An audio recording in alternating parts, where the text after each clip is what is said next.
एक और चीज़ बड़ा मज़ेदार है जेएनयू के इलेक्शंस को लेकर कि जेएनयू के इलेक्शन में बिहारियों का अच्छा खासा दबदबा रहा है। हाँ बिल्कुल रहा। आप 1992 में आप प्रेसिडेंट होते हैं, चंद्रशेखर 2 साल रहते हैं 1994-95 के टेन्योर में, और फिर 95-96 के टेन्योर में। 2014 में आशुतोष कुमार होते हैं और 2015 में कन्हैया कुमार।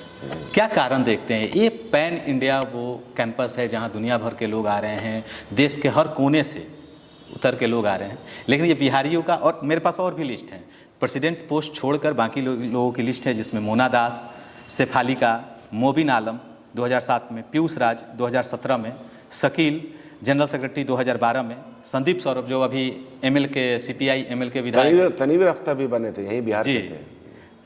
उसके अलावा रोहित एसएफआई से 1999 में प्रेसिडेंट होते हैं। आप पुराने ज़माने में जाइएगा तभी लोग मिलेंगे जी। ये क्या खास कारण है कि बिहार से लोग और यूपी के लोग ज़्यादा? ये कैंपस में बिहार उत्तर प्रदेश के लोग हैं, बड़े पैमाने पर सब कंपटीशन फेस करके जाते हैं।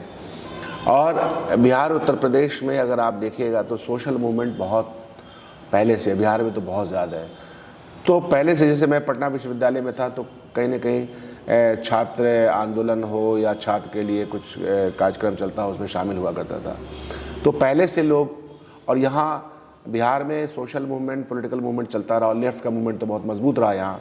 तो उस बिना पे जब वो वहाँ जाते हैं और कैंपस ऐसा मिलता है कि उनकी अपनी आवाज़ की बाज़गश्त सुनाई देती है, वो जो सोचते हैं ऐसा लगता है कि वो बिहार के गरीबों की देखते हैं, बिहार का पिछड़ापन देखते हैं, उत्तर प्रदेश का पिछड़ापन देखते हैं, उस पर बहस होती है, क्लास की बहस होती है, गरीबी अमीरी की बहस होती है। तो बिहार में चीज़ें सामने दिखती हैं। आप ये देखिएगा कि जो सोशल स्टेटस है इन बिहार छात्रों का, वहाँ की लीडरशिप में होने, इनका सोशल स्टेटस, इकोनॉमिक स्टेटस देखिएगा तो सब कहीं ना कहीं एक मार्जिनलाइज्ड इकोनॉमिक क्राइटेरिया के तो मार्जिनलाइज्ड लोग हैं जो गांव देहात से आए हैं और पढ़ करके आए हैं।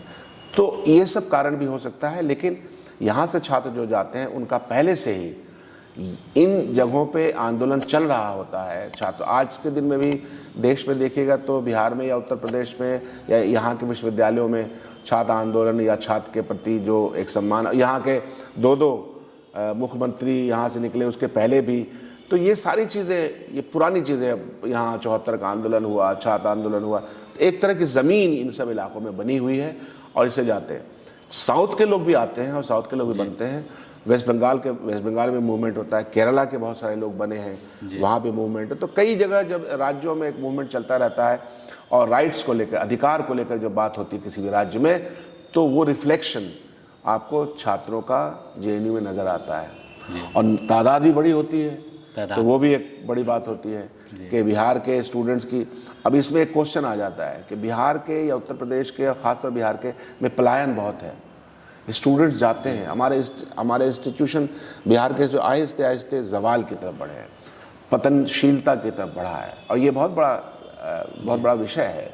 अगर आप देखिएगा कि 1980 के दशक के बाद से 1990 के बाद से ज़्यादातर जो हमारे इंस्टीट्यूशंस हैं, जो बहुत बड़े इंस्टीट्यूशन हुआ करते थे, पटना विश्वविद्यालय में दाखला नहीं मिलता था, साइंस कॉलेज में जिसने पढ़ाई की लगता था कि उसका कैरियर बन जाएगा।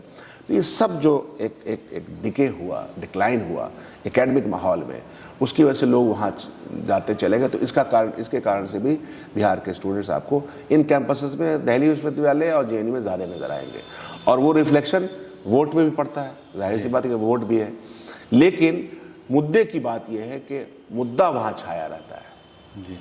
ये बड़ी बात है। अभी मैं देखता हूँ कि जैसे मैंने कहा कि विचार का आदान प्रदान था, वायलेंस नहीं था।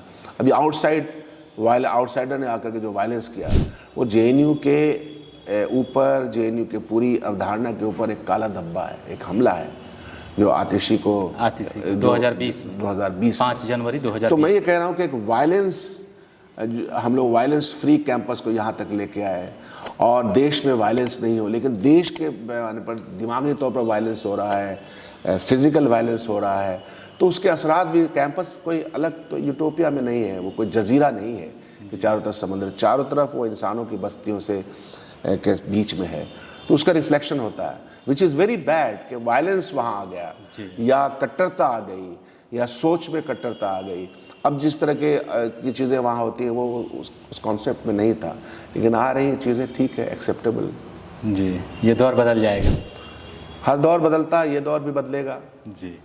और अगर आपको हमारा वीडियो पसंद आया हो तो हमारे चैनल को सब्सक्राइब, लाइक, कमेंट, शेयर करना ना भूलें और बेल आइकन दबाना भी ना भूलें। हमारे चैनल को फेसबुक, एक्स और इंस्टाग्राम पर भी जरूर फॉलो कर लें और अपना फुल सपोर्ट दें।